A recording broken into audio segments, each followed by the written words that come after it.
Yes. Charlie Chaplin की कला दुनिया के सामने है और 5 पीढ़ियों को मुग्ध कर चुकी है। विराम।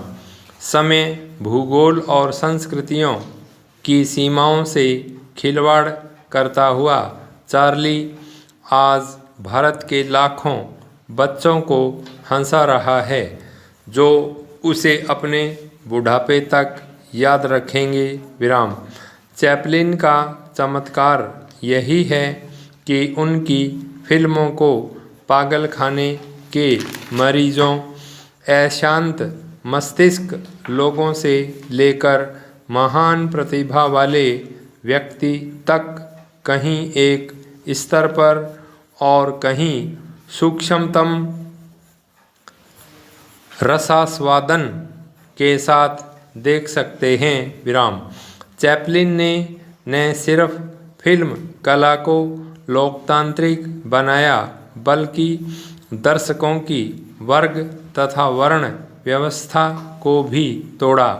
यह अकारण नहीं है कि जो भी व्यक्ति समूह या तंत्र गैर बराबरी नहीं मिटाना चाहता, वह अन्य संस्थाओं के अलावा चैपलिन की फिल्मों पर भी हमला करता है। विराम।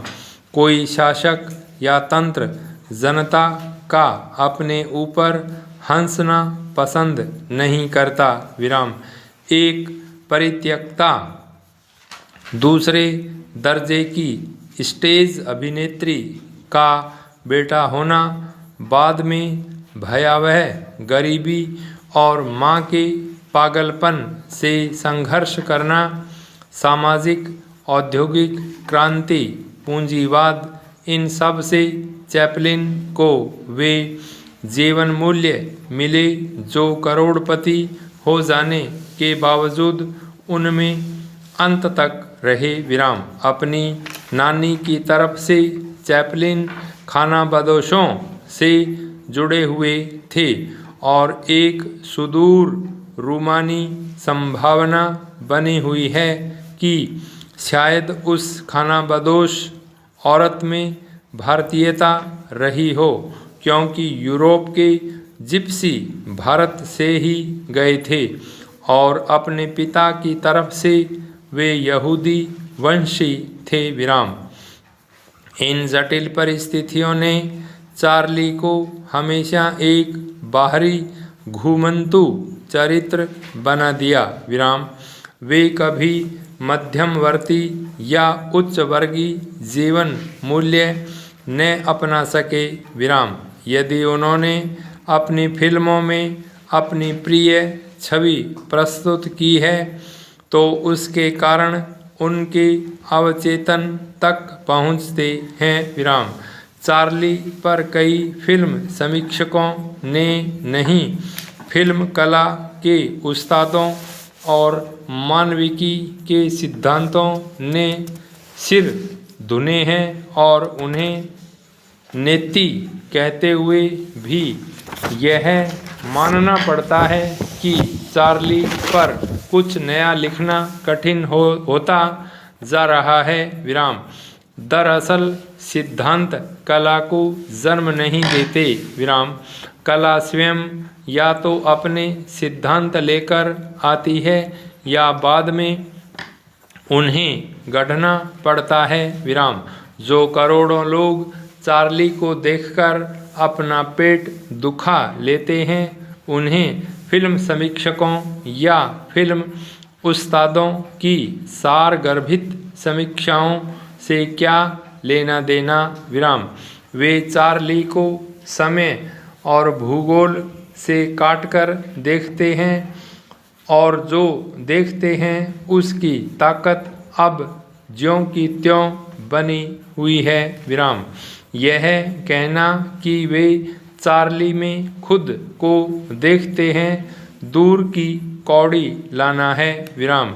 लेकिन बेशक जैसा चार्ली वे देखते हैं, वह उन्हें जाना पहचाना लगता है। विराम। जिस मुसीबत में वह अपने को हर 10 सेकंड में डाल देता है वह सुपरिचित लगती है। विराम। अपने को नहीं, लेकिन वे किसी अपने परिचित या देखे हुए को चार्ली मानने लगते हैं। विराम। कला में बेहतर क्या है? बुद्धि को प्रेरित करने वाली भावना या भावना को उकसाने वाली बुद्धि। उसने भावना को चुना और उसके कारण थे। विराम। बचपन की 2 घटनाओं ने चैपलिन पर गहरा स्थायी प्रभाव डाला था। विराम। एक बार जब वे बीमार थे तब उनकी माँ ने उन्हें ईसा मसीह का जीवन बाइबिल से पढ़कर सुनाया था। विराम। ईसा के सूली पर चढ़ाने के प्रकरण तक आते आते माँ और चार्ली दोनों रोने लगे। विराम। बालक चार्ली उन दिनों एक ऐसे घर में रहता था जहाँ से कसाई खाना दूर नहीं था। विराम। वह सैकड़ों जानवरों को वहाँ ले जाया जाता देखता था। एक बार एक भेड़ किसी तरह जान छुड़ाकर भाग निकली। उसे पकड़ने वाले उसका पीछा करते हुए कई बार फिसले, गिरे और पूरी सड़क पर ठहाके लगने लगे। विराम। आखिरकार उस गरीब जानवर को पकड़ लिया गया और उसे फिर कसाई के पास ले जाने लगे। तब चार्ली को एहसास हुआ कि उस भेड़ के साथ क्या होगा। वह रोता हुआ माँ के पास दौड़ा। उसे मार डालेंगे, जोर से कहने लगा। विराम। बाद में चैपलिन ने अपनी आत्मकथा में लिखा कि बसंत की वह दोपहर और वह मजाकिया दौड़ कई दिनों तक मेरे साथ रही और मैं कई बार सोचता हूँ कि उस घटना ही ने तो कहीं मेरी भावी फिल्मों की भूमि तय नहीं कर दी थी। विराम। भारतीय कला और सौंदर्य शास्त्र को कई रसों का पता है। उनमें से कुछ रसों का किसी कलाकृति के साथ साथ पाया जाना श्रेयस्कर भी माना गया है। विराम। जीवन में हर्ष और विषाद आते रहते हैं। यह संसार की सारी सांस्कृतिक परंपराओं को मालूम है, लेकिन करुणा का हास्य में बदल जाना एक ऐसे रस सिद्धांत की मांग करता है जो भारतीय परंपराओं में नहीं मिलता। रामायण तथा महाभारत में जो हास्य है वह दूसरों पर है और अधिकांशतः वह पर संताप से प्रेरित है। विराम। जो करुणा है वह अक्सर अच्छे लोगों के लिए और कभी कभार दुष्टों के लिए है। विराम। संस्कृत नाटकों में जो विदूषक है वह राज व्यक्तियों से कुछ बदतमीजियाँ अवश्य करता है, किंतु करुणा और हास्य का सामंजस्य उसमें भी नहीं है। अपने ऊपर हंसने और दूसरों में भी वैसा ही महत्व पैदा करने की शक्ति भारतीय विदूषक में कुछ कम ही नज़र आती है।